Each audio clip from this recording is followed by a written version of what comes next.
नियम सट्टा जुवा लॅटरी पटाची ओढ कोंबड्याची खाती चोरी करणं खोटं बोलणं राग आणणं बंद करणं स्त्रियांनी मुलांना पतिदेवाला वाईट शब्दात बोलू नये याशिवाय मानवी जीवन खाली आणणारे कोणतीही वाईट व्यसन बंद करणे।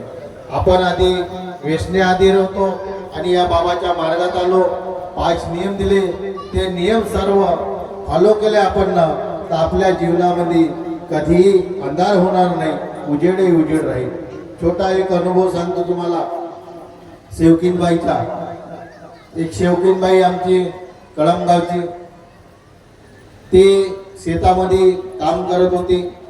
काम करताना कापूस वेचत होती आणि वाघ आलाच्या नंतर मध्ये तिचा मुलगा गावाकडून निघाला जाण्यास आणि त्याला वाघ दिसला तर आता तो सायकल सोडून पळत गावाकडे पळाला आणि त्याला असं वाटलं का आता माझ्या आईला हा वाघ खाते असं वाटलं त्याला। तो